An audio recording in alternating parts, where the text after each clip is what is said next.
고린도후서 강의 8번째 시간입니다. 지난주에는 용서라고 하는 제목으로 말씀을 드렸습니다. 용서라고 하는 것은 지은 죄나 잘못한 일을 꾸짖거나 벌하지 않고 덮어주는 것이다.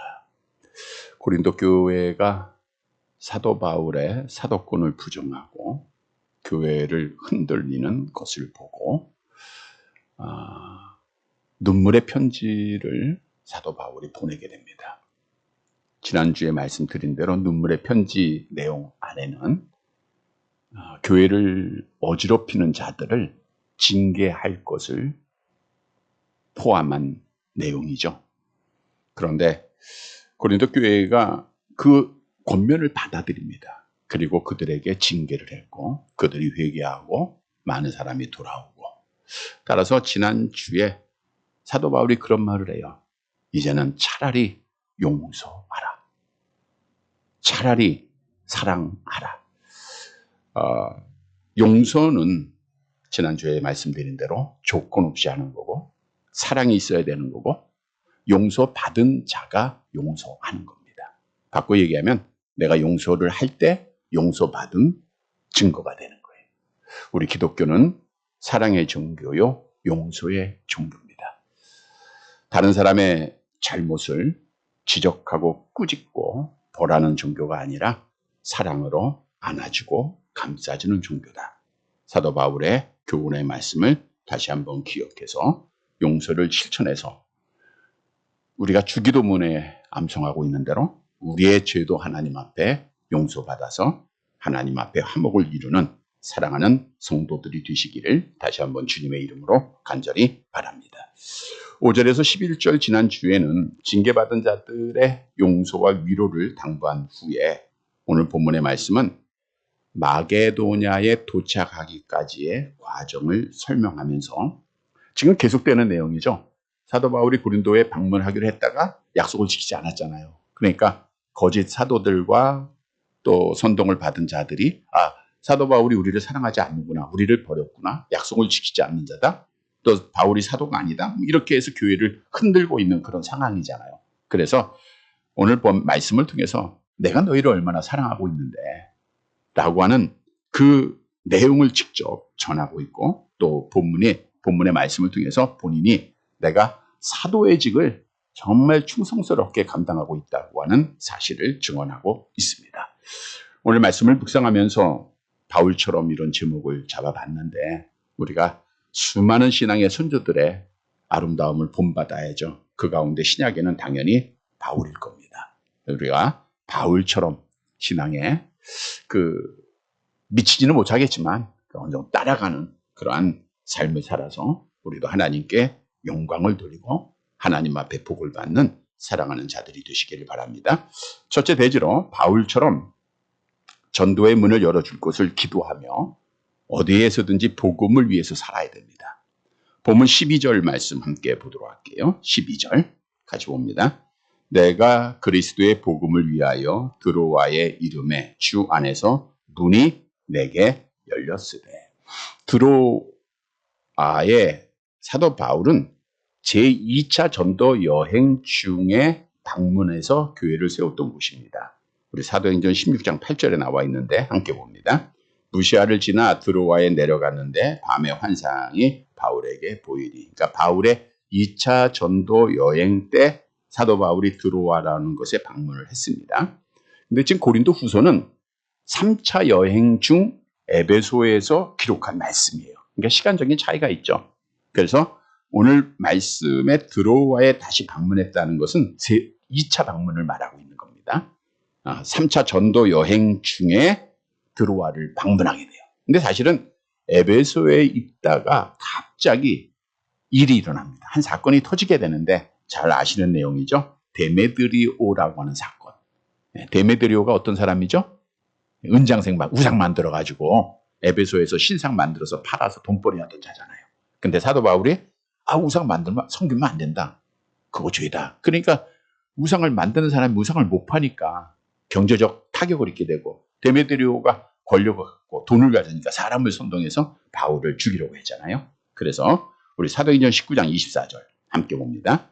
즉 데메드리오라 하는 어떤 은장색이 은으로 아데미의 신상 모양을 만들어 직공들에게 적지 않는 벌이를 하게 하더니, 이 일로 인해서 이제 본의 아니게 사도 바울이 에베소를 떠나서 드로아에 가게 되는 거예요. 자, 바울의 계획은 지금 에베소에서 계속 복음을 전하는 것이었죠. 거기서 또 고린도서를 완성하는 것. 그러나 하나님은 어떻든 그런 박해 과정을 통해서 사도 바울을 드로아로 보냅니다. 근데 오늘 본문으로 다시 가보면 내가 그리스도의 복음을 위하여 드로아에 왔다는 거예요. 자, 지금 사도 바울은 박해 때문에 좀 피하러 가는 거예요.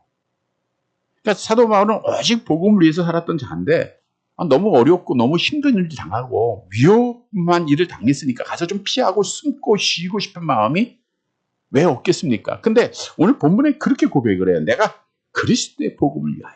자, 이 말씀을 묵상하면 사도 바울은 정말 어디에 가든지 복음을 위하여 살았다는 거예요.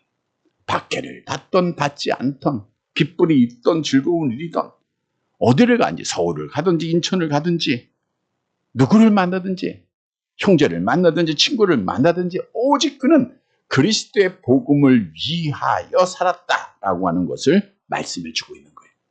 자, 그런데 오늘 본문 12절 하반절에 바울이 그런 말을 합니다. 내가 복음을 위하여 이제 드로아에 갔어요.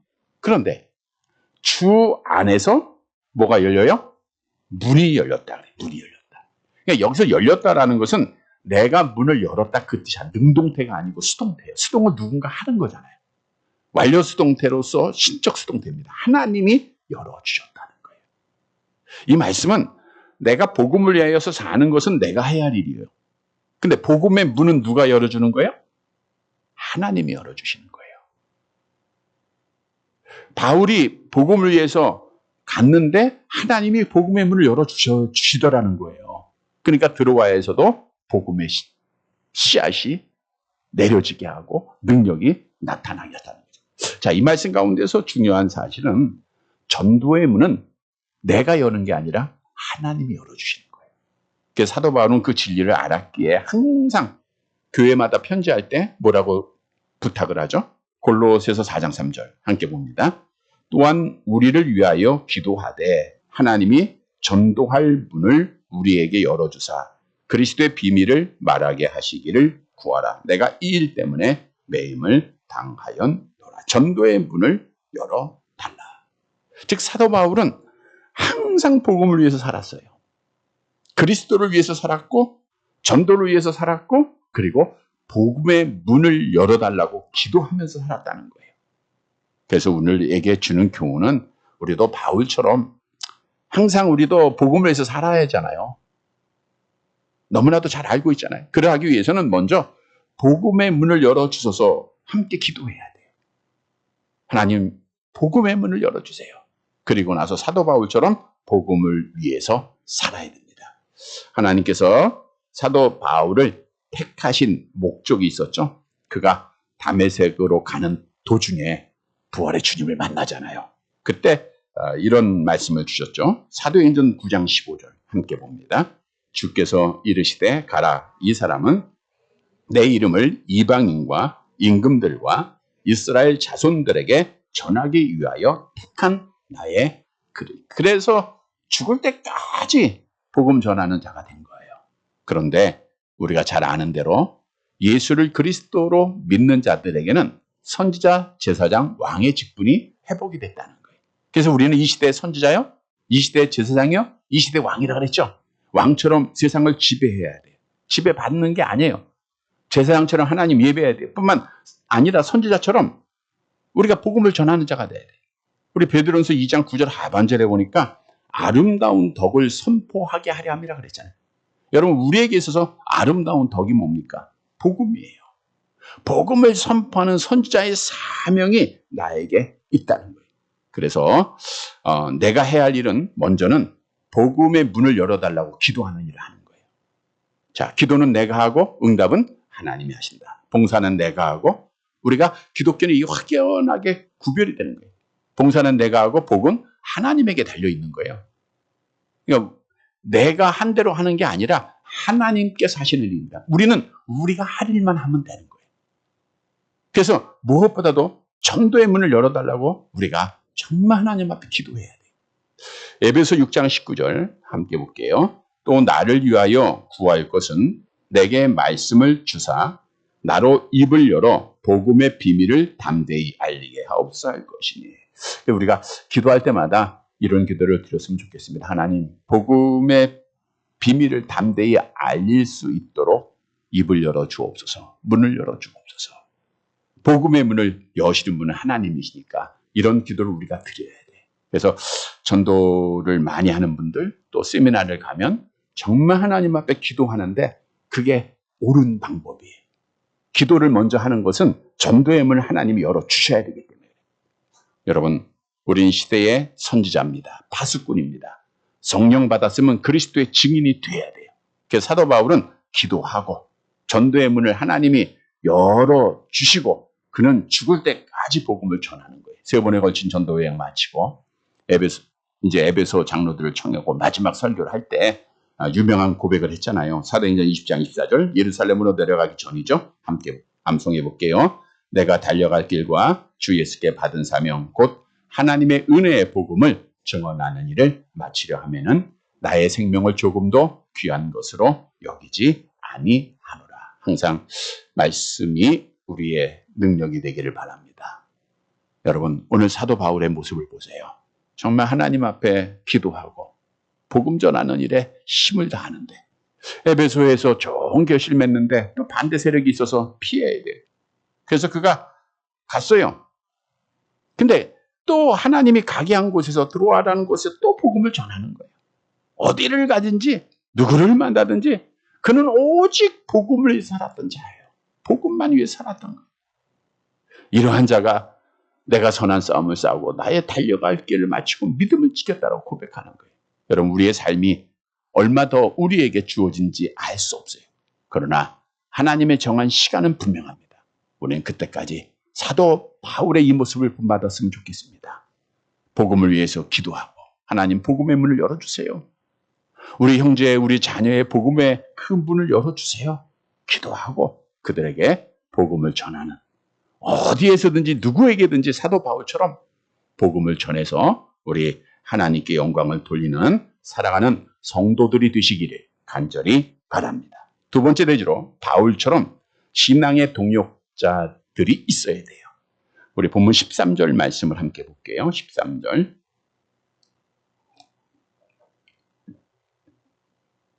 같이 봅니다.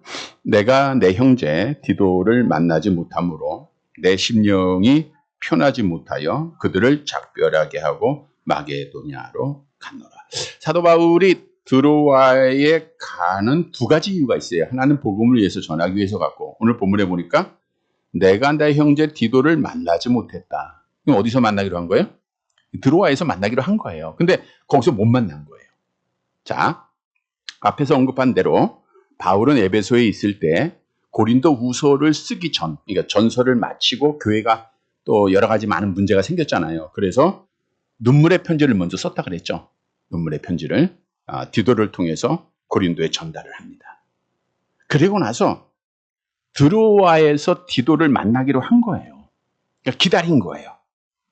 근데 바울이 드로아에서 복음을 전하면서 또 하나는 디도를 기다리는 거예요. 그러니까 고린도 교회의 방문의 결과가 너무나도 궁금했던 거예요.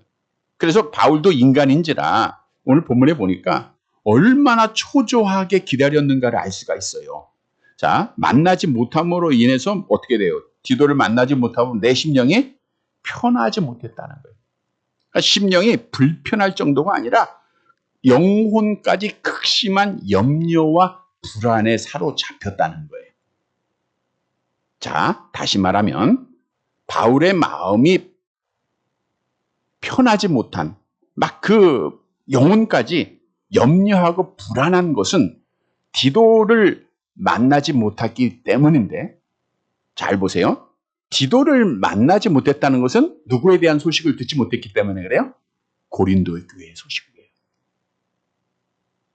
자, 보세요. 그러니까 고린도 교회 소식을 못 들어서 바울이 초조하게 기다리고 극심한 염려와 불안을 가지게 됐다. 이 말은 뭐냐? 바꿔 얘기하면 사도 바울은 고린도 교회를 미워한 거예요? 사랑한 거예요? 사랑하고 했다는 걸 말하는 거예요. 사랑했다.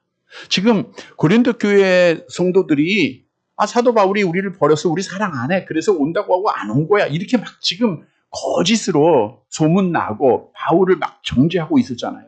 내가 너희를 이만큼 사랑했다는 걸 지금 보여주는 거예요. 근데 디도를 통해서 너희의 소식을 얼마나 초조하게 얼마나 불안에 사로잡혀 기다렸는지 아느냐. 그리고 나서 사랑했다고 하는 것을 또 하나 보여주는데 보세요. 심령이 편하지 못하여 그들을 작별하고, 여기서 그들은 누구예요? 드로아에 있는 교인들과 작별을 하게 돼요. 그리고 나서 어디로 가요? 마게도냐로 가게 됩니다. 마게도냐로 가게 됩니다.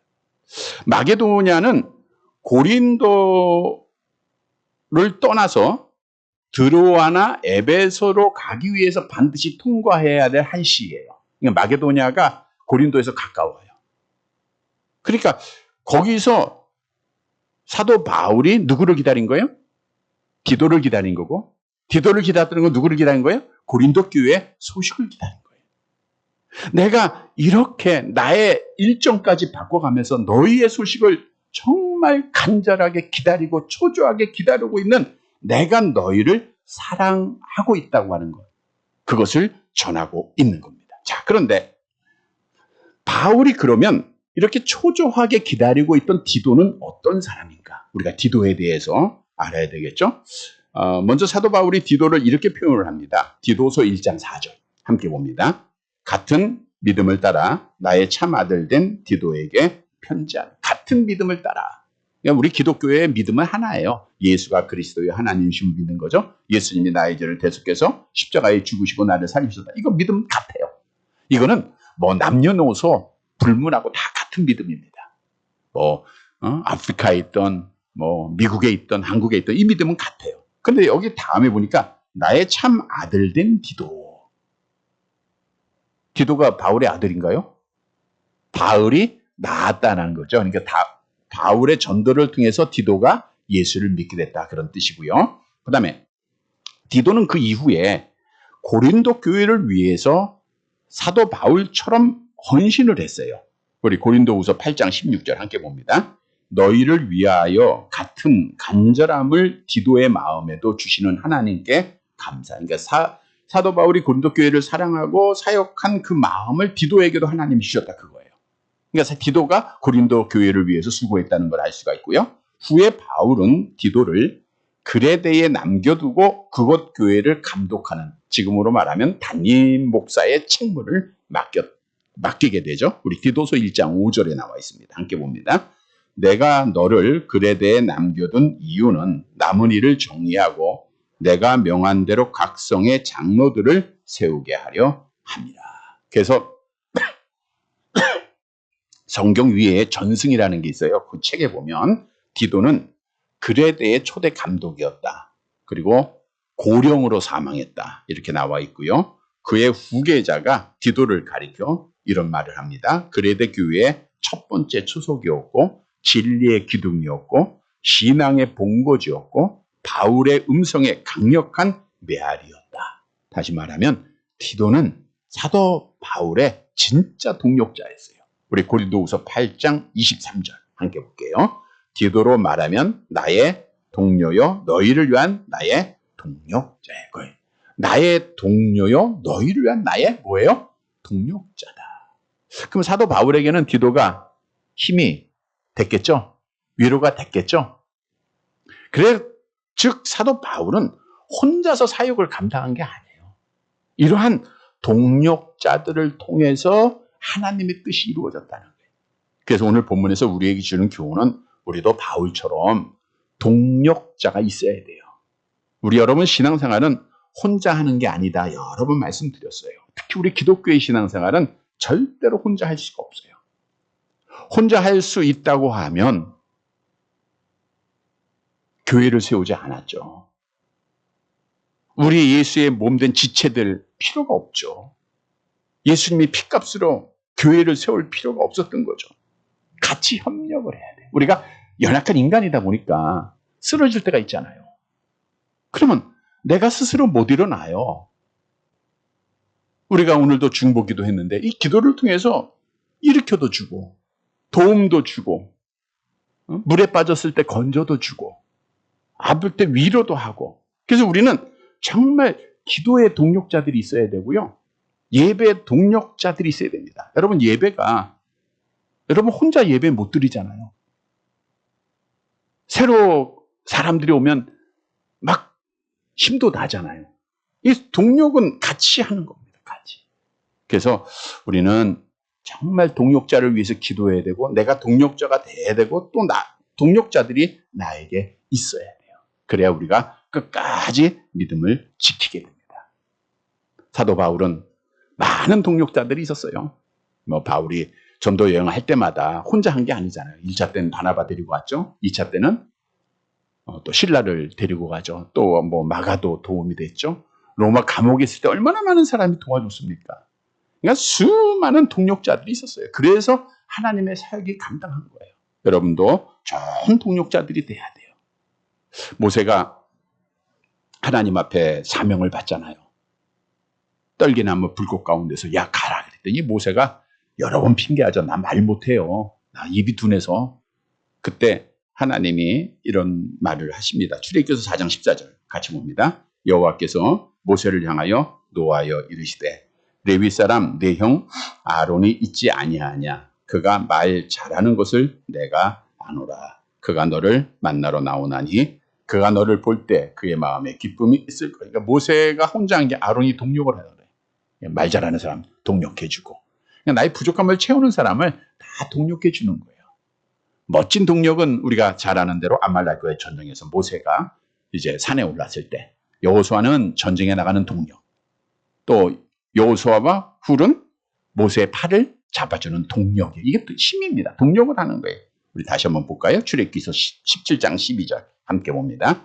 모세의 팔이 피곤함에 그들이 돌을 가져다가 모세의 아래에 놓아 그가 그 위에 앉게 하고 아론과 훌이 한 사람은 이쪽에서 한 사람은 저쪽에서 모세의 손을 붙들어 올렸더니 그 손이 해가 지도록 내려오지 아니한지라. 여러분 신앙생활도 동력이 있어야 되고 목회도 동력이 있어야 됩니다. 우리 성도들의 동력이 있어야 되고 우리 목사님들의 동력도 있어야 되고 서로 같이 도와주는 거예요. 서로.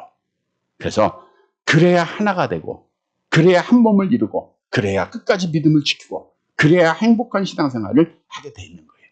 여러분 누가 나의 동력자인가 한번 돌아보세요. 누가 나를 위해서 기도해 주고 있고 누가 나와 함께 예배하고 있고 누가 나와 함께 신앙의 길을 걷고 있는가. 혼자 하는 거 아닙니다. 우리 권사님은 박 권사님이 많이 동력이 됐는데 지금 아파서 못하니까 힘들죠. 권사님 그러다가 너무 아프고 힘들다. 네, 그런 고백을 하는데 이 동력하는 분이 같이 하지 못하면 힘든 거예요. 네. 또 다른 동력자를 위해서 우리가 기도해야 되고 또 같이 동력할 수 있도록 함께 기도해야 됩니다. 그래서 우리가 정말 함께 예배드리고 함께 기도하고 우리 함께 길을 걸어가는 것은 하나님 앞에 놀라운 복이요 은혜요 그리고 나서 우리가 끝까지 믿음을 지키게 되는 거예요. 그래서 어떤 우스개로 잠깐 지금 그런 글이 있었는데 친구를 위해서 많이 희생을 하래요. 맛있는 거 있으면 친구 먼저 주래요. 또 건강에 좋은 거 있으면 친구 먼저 줘서 왜 나보다 먼저 주면 안 되니까. 그래서 친구를 살려라. 친구와 함께 있어야 된다는 것은 그런 얘기죠. 우리 신앙생활도 마찬가지입니다. 여러분 우리 함께 진짜 동력해야 돼요. 사도 바울에게 디도라고 하는 좋은 동력자가 힘이 됐다. 우리도 좋은 동력자가 되고 또 좋은 동력자와 함께 끝까지 믿음을 지켜나가는 사랑하는 성도들이 되시기를 간절히 바랍니다. 세 번째 마지막 대지로 바울처럼 좋은 향기가 돼야 돼요. 우리 본문 14절 말씀 봅니다. 14절 같이 봅니다. 항상 우리를 그리스도 안에서 이기게 하시고 우리로 말미암아 각처에서 그리스도를 아는 냄새를 나타내시는 하나님께 감사하노라. 여러분 보세요. 13절까지는 바울이 디도를 만나지 못해서 어떻게 했어요? 초조하게 불안한 상태에서 염려하며 걱정하며 기다렸잖아요. 근데 14절에는 완전히 분위기가 180도 바뀝니다. 바울이 하나님 앞에 감사 먼저 해요. 원문에 보니까 감사가 먼저 나오는데 감사를 합니다. 그 감사한 이유가 뭐예요? 이기게 하시고 그리스도 안에서 이기게 하시고 또 각처에서 그리스도를 아는 냄새를 나타내셔서 감사한다라고 걱정하고 염려하던 자가 완전히 바뀐 고백을 해요. 왜 그랬을까요? 마게도냐에서 바울이 디도를 만났기 때문입니다. 자, 고린도후서 7장에서 답을 볼 수가 있는데 7장 5절에서 7절 볼게요. 고린도후서 7장 5절에 7절 같이 봅니다.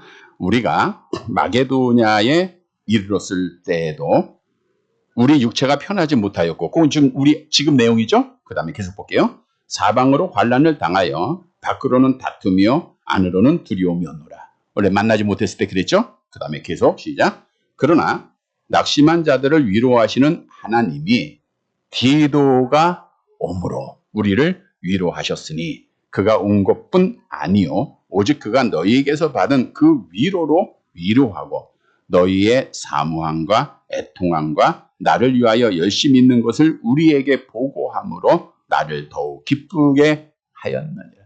디도를 만나서 180도 변했는데 그것도 디도가 가져온 소식은 고린도 교회에 대한 나쁜 소식이 아니라 바울의 권면을 잘 듣고 그들이 회개하고 그들이 바울을 사랑하고 돌아왔다는 그런 좋은 소식이에요. 그러니까 바울이 하나님 앞에 감사합니다.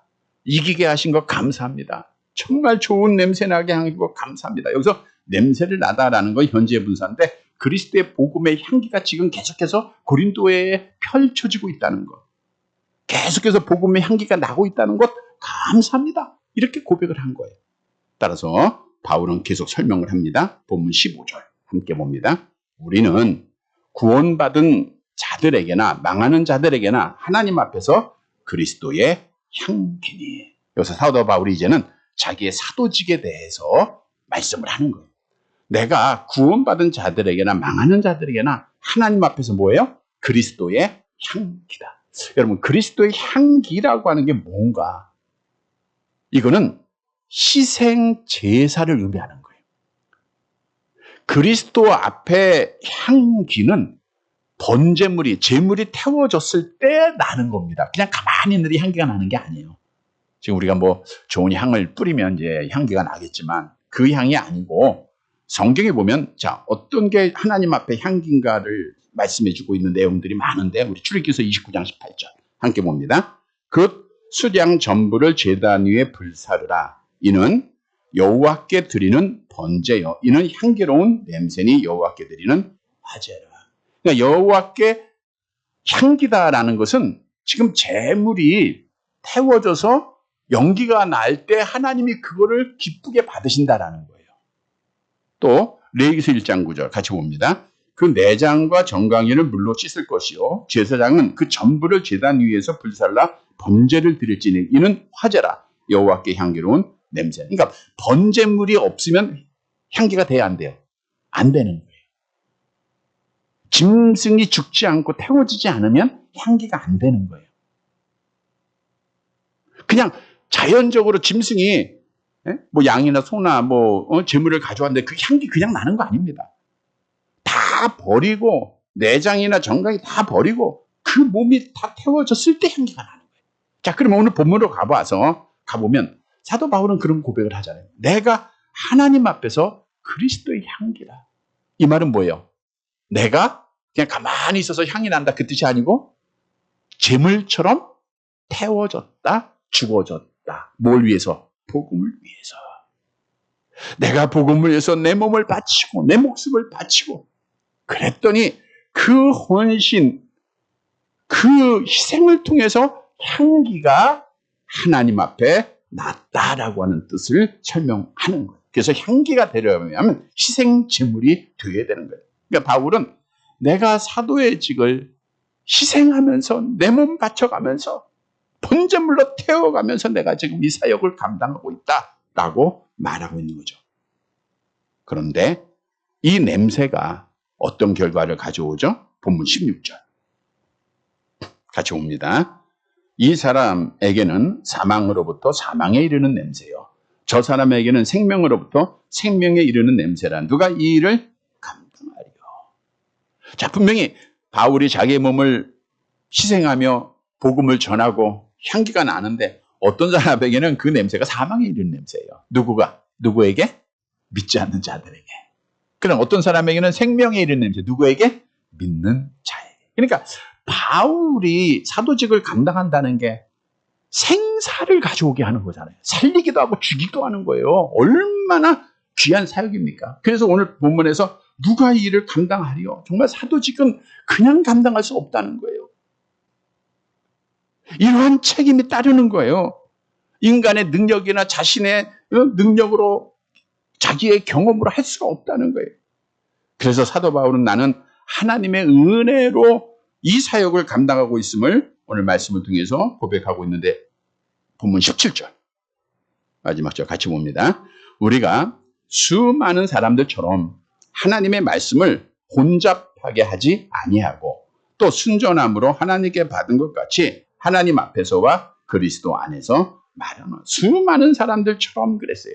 이 수많은 사람들은 뭐 하는 사람이에요? 하나님의 말씀을 혼잡하게 하는 사람들이에요. 이건 지금 고린도 교회 안에 들어와 있는 거짓 사도들을 말하고 있는 겁니다. 오늘날 교회 안에 있는, 지금도 우리 주위에도 얼마나 많은 이단들, 사이비들 다 말하고 있는 거예요.